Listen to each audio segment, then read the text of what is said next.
Bismillahirrahmanirrahim. Kalau dilihat dari nas yang lain,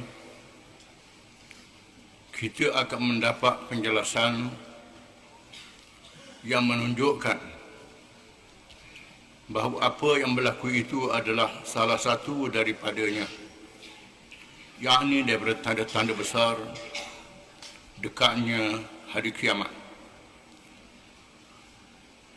Tetapi di sana akan berlakunya serangan secara besar-besaran dari Ya'juj dan Ma'juj di akhir zaman. Perkara ini dinyatakan oleh sabda Rasulullah sallallahu alaihi wasallam.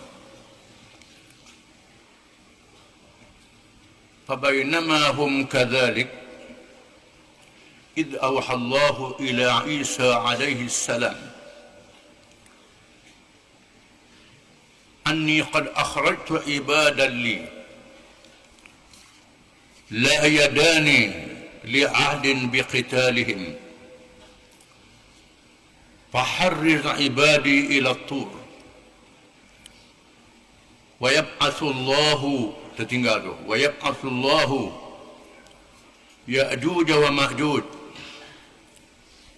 فيمر أوائلهم على بحيرة الطبرية فيشربون ما فيها ويمر آخرهم فيقولون لقد كان بهذه مرة ماء ويحصر نبي الله عيسى وأصحابه حتى يكون رأس الثور لأحدهم خيرا من 100 دينار لأحدكم اليوم فيرغب نبي الله عيسى وأصحابه فيرسل الله عليهم النغفة تسأله جيدا غين النغفة bukan tak في رقابهم فيصبحون فرسا كموت نفس واحدة ثم يبسط bukan يبسط بدل ثم يبسط نبي الله عيسى وأصحابه إلى الأرض فلا يجدون في الأرض موضع شبر إلا ملأ زهمهم ونتنهم فيرغب نبي الله عيسى وأصحابه إلى الله فيرسل الله طيرا كأعناق نقاق bukan nun salah dia banyak ni كأعناق البخت فتحملهم فتفرجهم حيث شاء الله ثم يرسل الله مطرا لا يكن منه بيت مدر ولا وبر فيغسل الأرض حتى يتركها كالزلف ثم يقال للأرض أنبتي ثمرتك وردي بركتك فيومئذ تأكل العصابة من الرمانة ويستظلون بقحفها ويبارك في الرسل حتى أن اللقحة من الإبل لتكفي الفئان من الناس واللقحة من البقر لتكفي القبيلة من الناس واللقحة من الغنم لتكفي الفخذ من الناس فبينما هم كذلك إذ بعث الله ريحا طيبة فتأخذهم تحت آباطهم فتقبض روح كل مؤمن وكل مسلم ويبقى شرار الناس يتهارجون فيها تهارج الحمر buang alif tu, bukan al-himari, salah dia tu. taharujal humri fa'alaihim taqumus sa'ah, rawahu Muslim. Hadis riwayat Imam Muslim. Banyak tu salah hijrah tu kena betul. Artinya sedang mereka, yakni orang ramai, dalam keadaan begitu, yakni aman dan berkat, setelah turunnya Nabi Isa alaihi salam dan dibunuhnya Dajjal. Imam Mahdi sudah meninggal dunia. Nabi Isa memimpin negara dengan syariat Nabi Muhammad sallallahu alaihi wasallam. Berlakunya pemerintahan yang adil, penuh dengan keadilan di atas muka bumi, penuh dengan keberkatan. Tiba-tiba Allah mewahyukan kepada Nabi Isa bahawa aku telah mengeluarkan sekumpulan hamba-hambaku yang tidak ada daya dan upaya bagi sesiapa pun memerangi mereka. Oleh itu, bawalah hamba-hambaku yang bersamamu berlindung di bukit Tur di Saina, bukit tempat Allah Ta'ala bertemu dengan Nabi Musa alaihi salam, yang disebut dalam Al-Quran Al-Karim dalam kisah yang terkenal, wa kallamallahu Musa taklima. Allah Ta'ala bercakap dengan Nabi Musa dengan percakapan yang dipahami oleh Nabi Musa alaihi salam. Kalam yang tidak sama dengan makhluk, di mana kisahnya Nabi Musa balik daripada Madian dengan isterinya bersama kambing.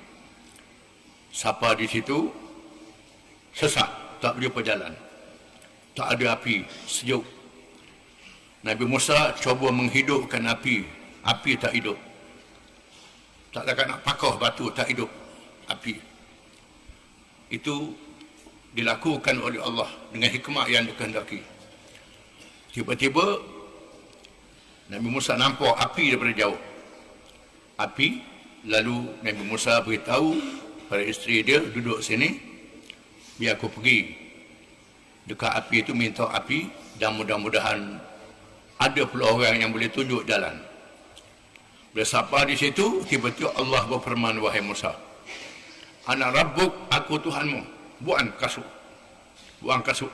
Ini lembah yang suci. Dalam kisah yang terkenal surah Taha dan suratul Qasas, surah yang beberapa surah dalam Quran. Tur Saina, gunung yang terletak di negeri Mesir, di mana Allah Ta'ala suruh Nabi Isa membawa seluruh rakyatnya, orang yang beriman, berlindung di gunung Tur Saina. Tur tu nama gunung. Tur, Jabal Tur, Bukit Tur. Saina ialah semenanjung Sina, letak di Mesir. Dan Allah keluarkan Ya'jud dan Ma'jud, bangsa kaum Ya'jud dan Ma'jud keluar. Ya'jud dan Ma'jud ialah manusia. Bangsa apa sekarang, wallahu alam. Allah menambahkan Ya'jud dan Ma'jud, jumlah yang sangat besar, dan mereka pun meluru turun dari tiap tempat tinggi. Lalu barisan depan mereka melalui Tasik Tabariyah. Tasik Tabariyah ni di Palestin, di antara Jordan dan Palestin, letak di Palestin. Tasik yang terkenal, dan sayur-sayuran, buah-buah kayu yang subur di kawasan itu, sehingga buah tamar sekali ganda lebih daripada buah tamar yang ada di Madinah, yang kita tengok buah tamar Tabariyah, terkenal dengan subur. Dia lalu Tasik Tabariyah, itu barisan yang pertama minum air, dan lalu masuk pasukan yang akhir. Lalu mereka berkata, dahulunya di sini ada air.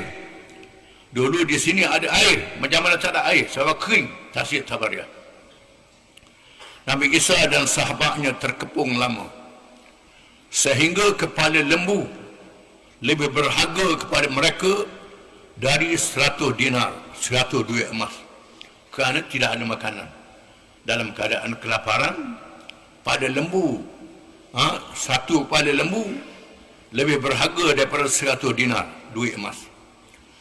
Kepada kamu pada hari ini, pada zaman Nabi, Zaman Nabi dinar tidak semahal pada hari ini lagi. Lalu Nabi Isa dan sahabatnya bermohon kepada Allah supaya membinasakan musuh mereka. Lalu Nabi Isa dan sahabat-sahabatnya berdoa pada Allah Ta'ala memohon pertolongan. Maka Allah mengutuskan mereka ulat-ulat menyerang batang leher mereka. Lalu Allah Ta'ala timpakan wabak ke batang leher mereka. Mereka pun mati bergelempangan dengan serentak seperti matinya satu nyawa. Sekaligus mati serentak. Ini dengan kekuasaan Allah Subhanahu Wa Ta'ala. Kemudian Nabi Isa dan sahabatnya keluar dari bukit. Lalu mereka dapati tidak ada sejengkal pun di bumi, malaikat penuh dengan bau busuk dan hapak bangkai mereka. Mereka mati bergelempangan. Mayat-mayat mereka terlalu banyak, tak terurus. Nabi Isa dan sahabat-sahabatnya bermohon kepada Allah. Lalu Nabi Isa dan sahabat-sahabatnya berdoa kepada Allah Ta'ala. Lalu Allah mengutuskan kumpulan burung. Allah Ta'ala mengutuskan kumpulan burung yang batang lehernya seperti batang leher unta. Burung yang besar, batang leher macam batang leher unta. Kumpulan burung itu mengangkut serta mencampakkan bangkai Ya'juj dan Ma'juj itu ke tempat yang dikehendaki oleh Allah. Lalu burung ini bawa bangkai Ya'juj Ma'juj, bawa ke tempat yang diketahui oleh Allah Ta'ala. Kemudian Allah menurunkan hujan yang lebat.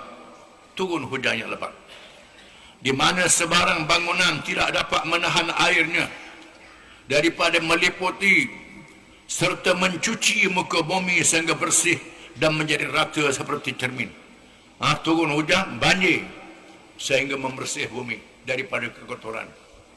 Semua bangunan dibersih. Kemudian dipermankan kepada bumi.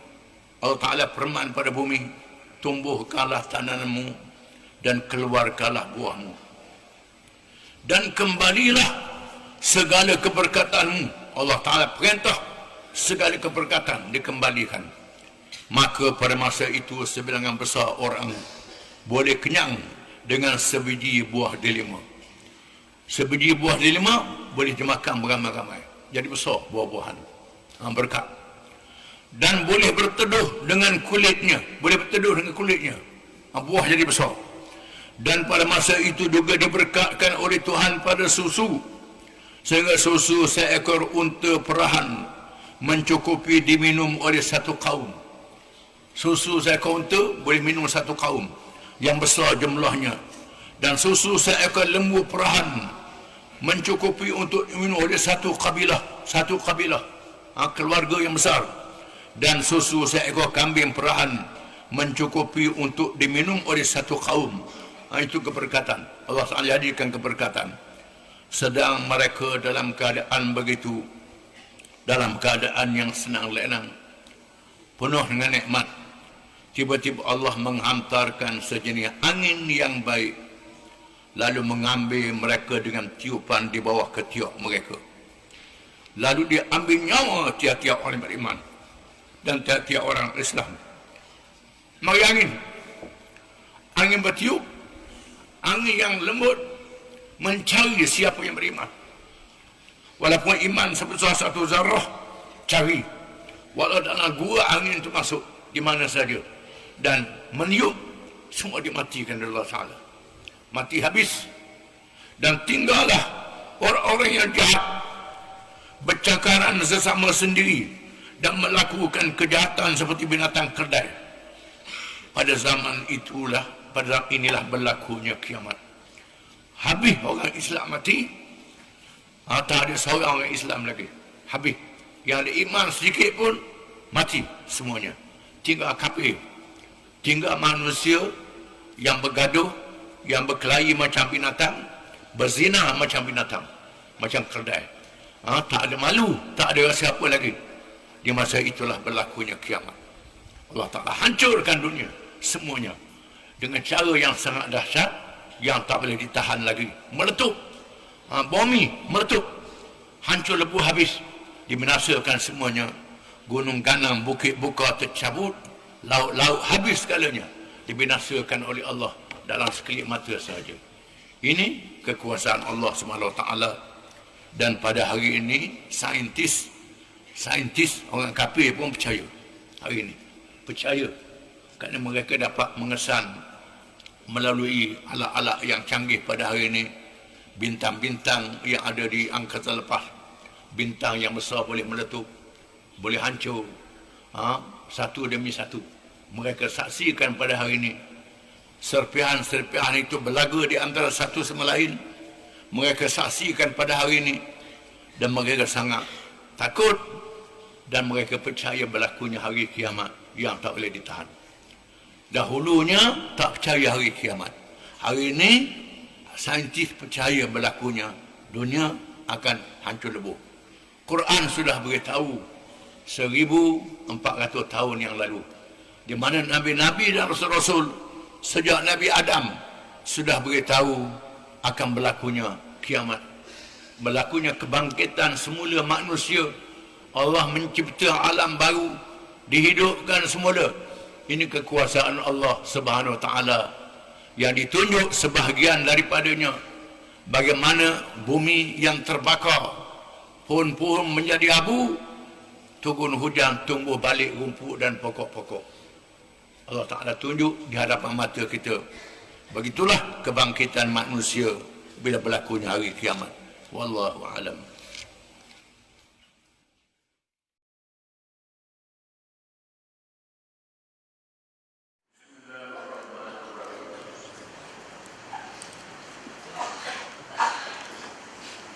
Yang terima daripada tanda musuh hampirnya kiamat. Naiknya matahari di sebelah barat. Firman Allah Ta'ala, "Yawma ya'ti ba'du ayati rabbika la yanfa'u nafsan imanuha lam takun amanat min qabl أو كسبت في إيمانها خيرا قل انتظروا إنا منتظرون." Surah Al-An'am ayat 158. Artinya pada hari datangnya beberapa ayat yang tanda dari Tuhanmu, tidaklah bermanfaat lagi iman seseorang kepada dirinya yang ia belum beriman sebelum itu, atau ia belum mengusahakan kebaikan dalam masa imannya. Katakanlah, tunggulah oleh kamu, sesungguhnya kami pun menunggu pula. Para ulama menegaskan bahawa yang dimaksudkan tanda-tanda itu ialah tanda-tanda hampirnya kiamat.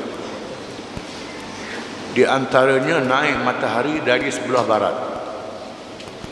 Perkara ini dijelaskan oleh hadis-hadis yang sahih. Di antara tanda besar hampirnya kiamat ialah berlakunya perubahan pusingan bumi. Biasanya matahari naik arah timur, bertukar naik dari arah barat. Kerana perjalanan bumi sudah jadi tidak betul. Hari ini ahli-ahli sains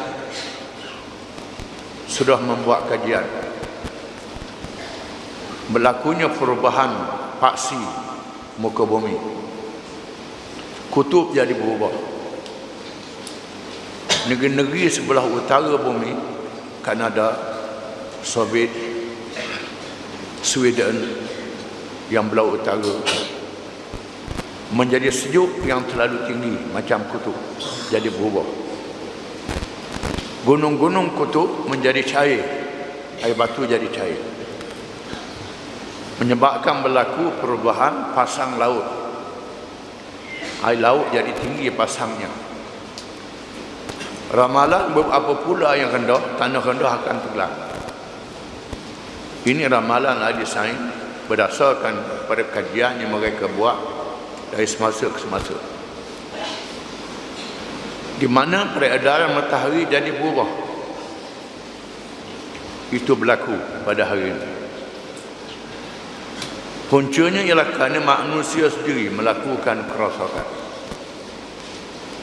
Bukan sahaja maksiat, dosa. Termasuklah berlomba-lomba mengejar kemajuan kebendaan, menaruh bukit, menibuh paya kerana nak buat pembangunan yang melampau dengan tidak tersusun dan teratur. Dalam masa yang sama, berlomba senjata, berperang, mencipta senjata-senjata yang canggih. Berlakunya ujian-ujian nuklear, letupan-letupan yang kuat. Dibuat ujian di lautan Hindi, lautan Pasifik, lautan Atlantik, berapa padang pasir, untuk menguji letupan senjata-senjata baru, menyebabkan muka bumi menjadi retak. Maka berlaku gempa bumi tiap-tiap bulan. Gempa bumi di sana, di sini, kan gempa bumi.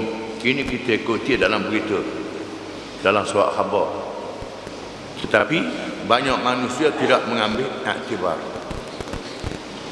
Al-Quran sudah memberi amaran 1000 tahun lebih, masih diturunkan wahyu kepada Nabi Muhammad sallallahu alaihi wasallam.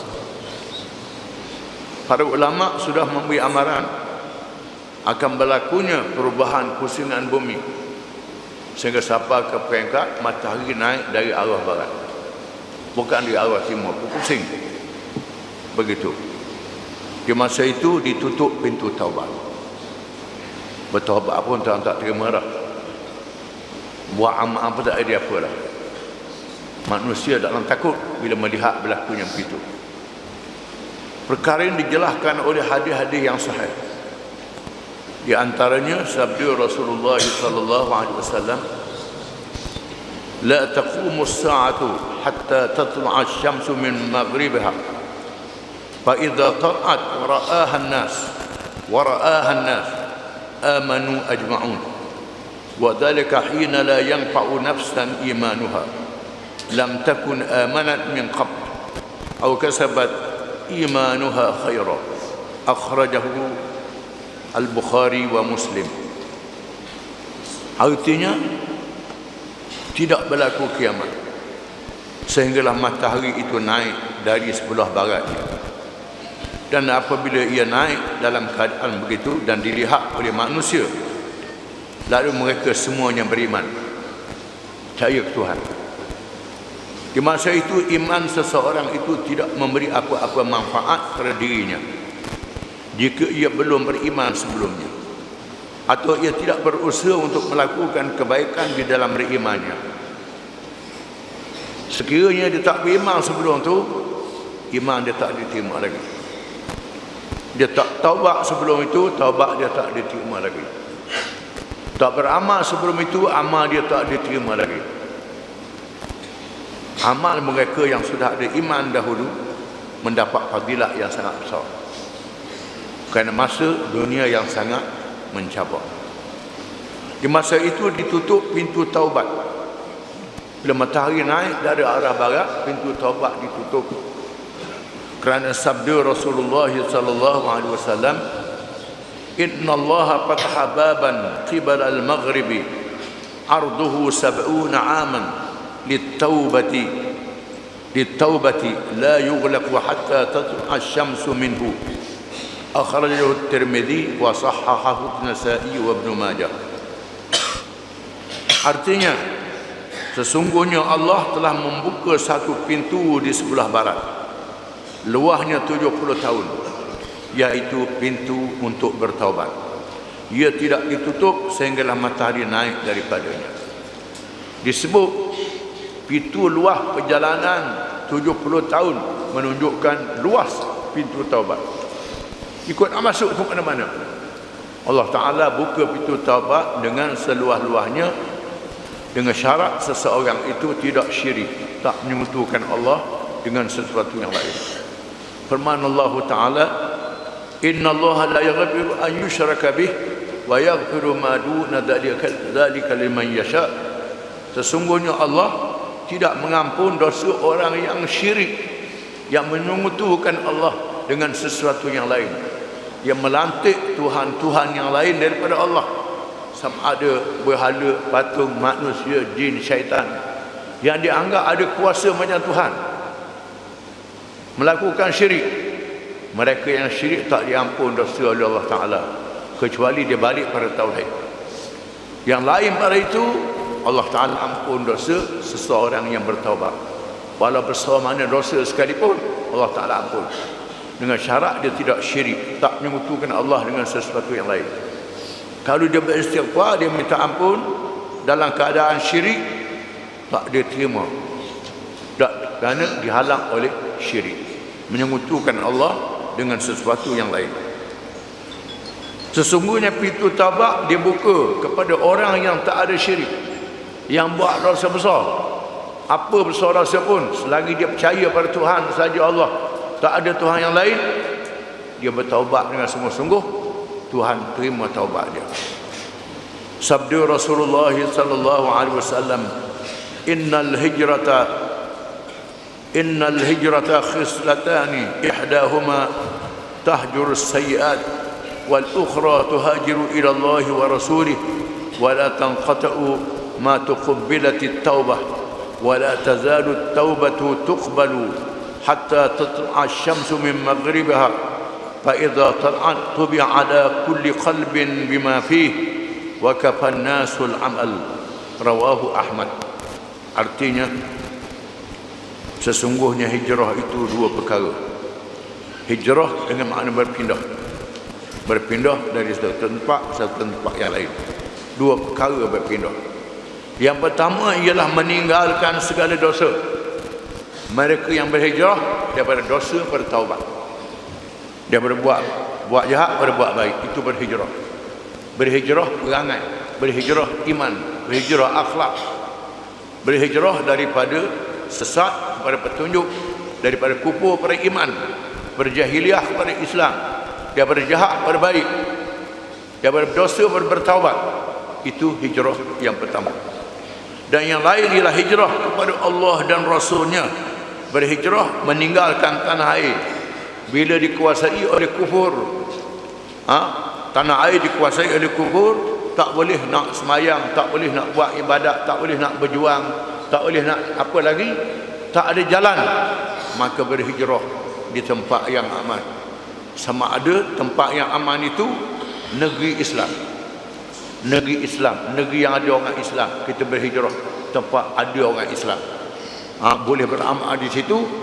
Ataupun berhijrah di negeri kafir yang baik, ada negeri kafir yang baik, yang tidak zalim, yang tidak jahat, berhijrah di situ. Itu mana hijrah, kerana membawa agama, sayang pada agama. Ni dok sayang ke kubal lembu, sayang ke ayam itik nak tinggal. Agama tak apa, punah pun, ayam itik sayang, lembu kubal dia sayang, harta sayang. Ini orang yang tak sayang pada agama. Orang yang sayang pada agama sanggup meninggalkan rumah, meninggalkan segala-galanya kerana nak mempertahankan agama yang ada dalam diri dia, maka berlaku hijrah. Hari ini macam orang Palestin, berjuang, hijrah, berjuang balik. Orang Rohingya, orang yang duduk di negeri komunis dulu berhijrah, balik pula. Begitulah, itu makna hijrah, kerana mempertahankan iman. Dan ia tidak putus lagi diterima taubat, dan taubat itu sentiasa diterima sehinggalah matahari naik dari sebelah barat. Apabila ia naik dari sebelah barat, dimeteraikan hati menurut apa yang ada di dalamnya pada masa itu, dan memadalah manusia dengan amalan yang telah dilakukan sebelumnya. Bila matahari naik dari arah barat, maka ditutup, dimeterikan macam kita teri tank, tong dengan timah, dengan apa saja tutup, tak boleh dibuka lagi. Bila matahari naik dari arah barat, maka ditutup iman, ditutup taubat, tak boleh lagi. Menunjukkan bahawa naik matahari dari arah barat adalah tanda yang sangat besar, yakni apabila seseorang yang kafir mengaku beriman, pada masa itu tidaklah diterima imannya. Adapun orang yang telah beriman sebelumnya, dia sertakan pula amal dengan amalannya yang soleh, maka ia mencapai suatu kebaikan yang besar. Jika sekiranya ia telah melakukan dosa lalu ia bertaubat, pada masa itu taubatnya tidaklah diterima lagi. Orang yang sudah mengerjakan iman, buat dosa, masa itu nak bertaubat juga tak diterima taubat juga. Allah Ta'ala tutup taubat sepenuhnya, pintu taubat. Peristiwa naik matahari dari arah barat itu mengejutkan manusia. Setelah matahari berjalan seperti biasa, tiba-tiba berlaku perubahan yang besar. Naik dari arah barat, bangun pagi terkejut berlaku, tercengang, matahari sudah berubah arah naiknya. Ini peristiwa yang sangat besar yang mesti berlaku. Bila Allah Ta'ala sebut, benda itu akan berlaku. Bila Nabi sebut, akan berlaku. Kerana Allah Ta'ala mesti benar, wajib benar. Nabi juga wajib memberitahu perkara yang benar. Wallahu a'lam.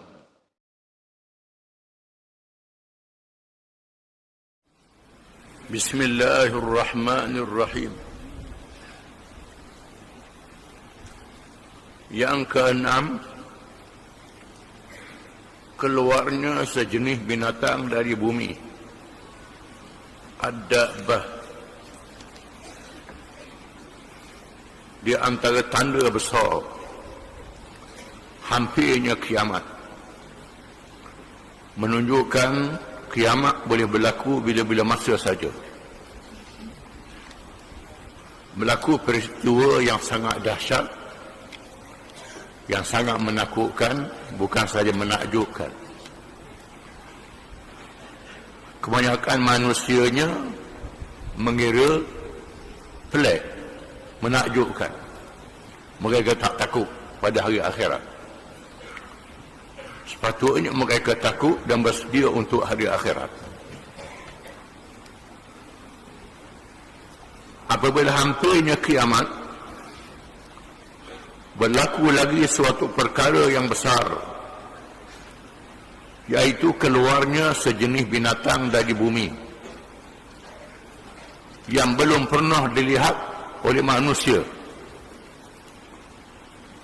di mana binatang itu bercakap dengan bahasa yang fasih. Fasih dengan makna yang terang, yang nyata, yang dipahami maknanya. Itu makna fasih. Al-fasaha al-bayan, jelas, nyata. Itu makna fasih. Fasih ni bukan gaduh, cepat. Orang kita dulu faham fasih ni laju, cepat sangat. Itu tak betul. Fasih dengan makna nyata, terang, boleh faham. Itu makna fasih.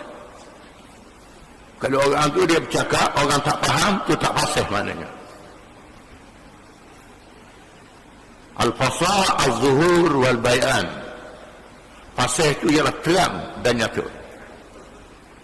Binatang yang keluar di akhir zaman bercakap dengan bahasa yang fasih, yang terang, yang nyata, yang dipaham. Menyatakan bahawa manusia telah tidak beriman dengan ayat-ayat Allah.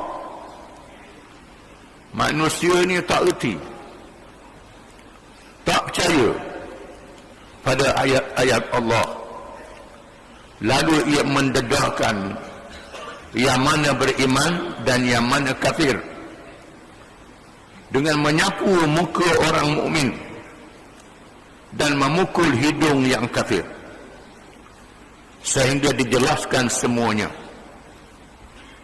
Menurut zahir hadis-hadis yang menceritakan peristiwa ini, ianya berlaku selepas wafatnya Nabi Isa alaihi salam, sebelum sedikit atau selepas sedikit daripada naik matahari dari sebelah barat. Sama ada sebelum sedikit daripada matahari naik dari arah barat, ataupun dulu sedikit. Wallahu alam. Itu mengikut pandangan ulama. Peristiwa yang dahsyat ini telah dinyatakan oleh firman Allah Ta'ala, wa idza waqa'a al-qawlu 'alaihim akhrajna lahum dabbatun min al-ard tukallimuhum anna an-nasa kanu biayatina la yuqinun. Surah An-Naml ayat 82. Artinya, dan apabila sampai masa berlakunya hukuman atas manusia, kami keluarkan untuk mereka sejenis binatang dari bumi yang akan menyatakan kepada mereka bahawa manusia telah tidak meyakini ayat-ayat keterangan dan pengajaran kami. Selama ini Allah Ta'ala sebut dalam Quran, dalam beberapa ayat, manusia ni lebih sesat pada binatang, lebih besar pada binatang. Balhum adal, ulaika kal an'am balhum adal. Mereka seperti binatang dan ada yang lebih sesat pada binatang. Mereka yang Tuhan beri akal, tak berfikir dengan betul, beri mata, tak tengok untuk ambil pengajaran, beri telinga, tak dengar untuk ambil iktibar, ambil faham dan mengerti. Mereka seperti binatang, balhum adal, lebih sesat pada binatang.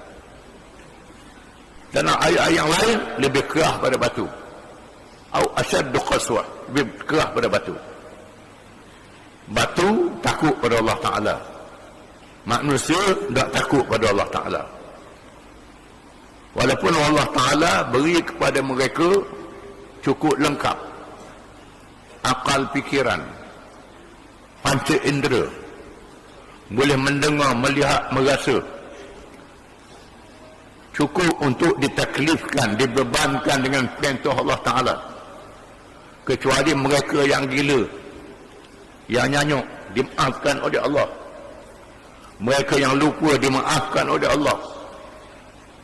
Orang yang buta pekak bisu, dimaafkan oleh Allah. Orang yang duduk lautan rimba belantara, yang jauh dari seruan Islam, tak sapa langsung Islam, dimaaf oleh Allah. Orang yang tak sapa seruan Rasul, dimaaf oleh Allah. Ini cukup dengan segala alat kelengkapan, dengan segala kemudahan. Berbagai-bagai alat di zaman sekarang boleh mengkaji dengan tulisan, dengan gambar yang bergerak yang dapat dilihat. Berbagai kajian dibuat, manusia kaji sendiri dengan akal yang mereka ada, tetapi tidak menerima Islam yang diturunkan oleh Allah kepada Rasul-Rasul alaihi wassalatu wassalam, sejak Nabi Adam sehingga Muhammad sallallahu alaihi wasallam. Rasul-Rasul yang dipilih itu wajib benar, wajib amanah, wajib menyampaikan. Manusia yang cerdik, yang bersifat ismah, dipelihara oleh Allah daripada dosa dan perangai yang buruk,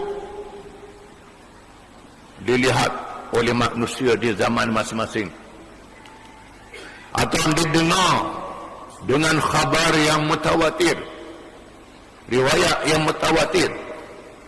Mutawatir diriwayatkan oleh orang-orang yang ramai, yang berilmu, yang alim, yang baik akhlaknya, yang kuat ingatannya.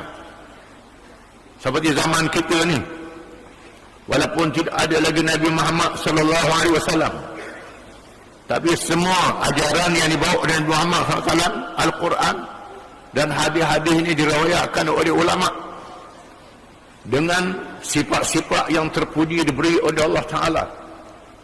Dicatat dalam buku, dicatat pada batu pun ada. Tetapi masih ramai manusia tidak mengambil pengajaran daripada ajaran Rasul.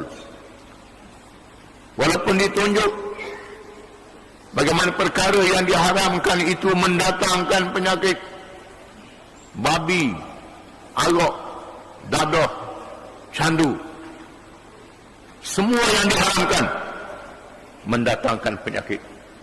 mendatangkan mudarat. Berzina, liwat, penyakit. Kahwin, tak penyakit. Ditunjuk oleh Allah, dilihat dengan mata manusia. Makan riba merosakkan ekonomi. Bukan saja orang, negara besar runtuh dengan sebab riba. Negara besar boleh runtuh dengan sebab riba yang diharamkan oleh Allah. Tetapi degil riba juga dalam masalah ekonomi. Berbagai-bagai kejahatan terambil pengajaran daripada apa yang berlaku di hadapan mata mereka. Masa degil tak mau terima Islam dengan berbagai-bagai dalih. Akhirnya Allah Ta'ala mengeluarkan binatang daripada bumi. Binatang yang dianggap tidak berakal diberi hidayah oleh Allah Ta'ala. Bercakap, didengar oleh manusia dengan bahasa yang dipahami, bahawa kamu ni degil, tak terima petunjuk Allah Ta'ala. Binatang ini memukul orang yang beriman, menyapu, menggosok orang yang beriman, memukul orang yang kafir. Ditunjuk selepas pintu taubat ditutup. Pintu taubat tak ada lagi. Setelah matahari naik arah barat, Nabi Isa diwafatkan oleh Allah. Setelah diturunkan, berlaku peristiwa yang dahsyat itu. Wajib kita kena percaya. Kan disebut dalam Quran, disebut dalam hadis-hadis Nabi SAW. Yang berasa pelik, Allah Ta'ala tunjuk burung kakak tua boleh bercakap, burung tiung boleh bercakap. Manusia aja, ini Allah Ta'ala terus jadikan binatang tu boleh bercakap. Binatang tu saja yang boleh bercakap. Para mufassirin, ulama-ulama tafsir telah menguraikan dengan panjang lebarnya berhubung dengan peristiwa yang mengerikan ini. Di antaranya Al-Imam Al-Alusi telah menyatakan di dalam Ruhul Ma'ani. Ruhul Ma'ani nama kitab. Al-Alusi ialah seorang ulama tafsir daripada negeri Iraq, Mahmud Al-Alusi. Tafsir dia dikenali dengan Ruhul Ma'ani, di mana Al-Imam Al-Alusi menyatakan sebenarnya binatang itu akan keluar, di mana di kalangan manusia pada masa itu ada orang yang beriman dan ada orang yang kafir. Di antara dalilnya ialah hadis yang diriwayatkan oleh Ahmad At-Tayalisi, Nu'aim bin Ahmad, Abad bin Humaid, At-Tirmizi, Ibnu Majah, Ibnu Jarir, Ibnu Al-Munzir, Ibnu Abi Hatim, Mardawah dan Al-Bayhaqi. Ini di antara ulama-ulama yang meriwayatkan hadis ini. Dari Abi Hurairah radhiyallahu anhu, katanya Rasulullah SAW telah bersabda, takhruju dabbatul ardi wa ma'aha asa Musa wa khatamu Sulaiman, fatajlu wajhal mu'min bil khatami wa tukhtimu anfal kafiri bil asa hatta yajtami'a an-nasu 'ala al-khawan ya'rifu al-mu'min min al-kafir. Qala At-Tirmidzi hadithun hasan. Artinya keluarnya sejenis binatang bumi bersamanya tongkat Musa dan cincin Sulaiman. Lalu ia menyapu muka orang mukmin dengan cincin dan memukul hidung orang kafir dengan tongkat, sehingga berhimpun di dalam hidangan, dan mengetahuilah orang mukmin siapa dia yang kafir. Orang duduk dalam hidangan jamu, binatang ni pergi. Orang mukmin dia kosok, orang kafir dia katok. Al-Imam Al-Bukhari pula telah meriwayatkan kitabnya At-Tarikh, hadis riwayat Buraidah radhiyallahu anhu, katanya Buraidah menceritakan, "Dhahaba bi Rasulullah sallallahu alaihi wasallam ila mawda'in bil badiyati qaribun min Makkah, fa idza 'ardun yabisatun hawlaha ramlun. Faqala Rasulullah sallallahu alaihi wasallam, تخرج الدابة من هذا الموضع فإذا شبر في شبر." Artinya, kata Buraidah, aku telah pergi bersama-sama Rasulullah sallallahu alaihi wasallam ke suatu tempat di kawasan pendalaman yang hampir dengan kota Mekah. Suatu tempat pendalaman dekat dengan Mekah. Kawasan itu dekat dengan Mekah, kawasan pedalaman, sebab orang tak ada. Tiba-tiba ada satu kawasan tanah kering yang dikelilingi oleh pasir. Lalu Rasulullah SAW bersabda, binatang itu akan keluar di tempat ini. Kata Nabi, tunjuk. Binatang itu akan keluar di tempat ini. Di mana tempat yang ditunjuk itu lebih dari sejengkal, lebih kurang sejengkal, lebih kurangnya kawasan itu ditunjuk. Di sini akan keluar binatang itu, dekat Mekah, bukan dalam Mekah, dekat dengan Mekah. Berkata Asy-Syahid Sayyid Qutb di dalam Fi Zilalil Quran. Asy-Syahid Sayyid Qutb ialah seorang pemikir Islam yang mati dihukum gantung oleh kerajaan Mesir dengan sebab kitab tulisan dia yang mengecam jahiliyah di zaman moden, mewajibkan orang Islam balik pada Islam. Dengan sebab karangan dia telah dijatuhkan hukuman gantung dalam tahun 60-an. Di antara yang terkenal ialah Tafsir Zilalul Quran, Fi Zilalil Quran. Syekh Qutb sebut dalam Fi Zilalul Quran, sesungguhnya telah menyebut berita keluarnya binatang tersebut oleh hadis-hadis yang banyak. Setengahnya hadis-hadis sahih. Di dalam hadis yang sahih itu tidaklah menyebut sifat-sifat binatang itu. Hadis yang sahih menyebut binatang, dia tak sebut bagaimana sifatnya, rupanya bagaimana binatang. Cukuplah kita berpegang dengan nas Al-Quran. Walaupun dalam kitab-kitab yang lain macam-macam cerita, ada mengatakan binatang itu ialah anak unta kepada ibu unta Nabi Saleh yang disembelih. Ada riwayat mengatakan begitu, wallahu a'lam. Itu riwayat tu tidak ada sandaran yang sahih. Yang sahih hanya binatang keluar, tak sebut sifat binatang. Cukuplah kita berpegang dengan nas Al-Quran dan hadis sahih yang menyatakan keluarnya binatang itu menjadi sebahagian daripada tanda-tanda kiamat, tanda-tanda dekatnya kiamat. Sesungguhnya ia berlaku apabila habisnya masa untuk bertaubat. Masa itu tak ada peluang nak bertaubat, kerana matahari sudah naik dari arah barat. Benarlah keputusan kepada mereka yang tidak ada masa itu, lalu tidak diterima taubat mereka yang lain, yakni yang ada pada masa itu. Sesungguhnya diputuskan kepada mereka dengan apa yang dilakukan oleh mereka pada masa itu.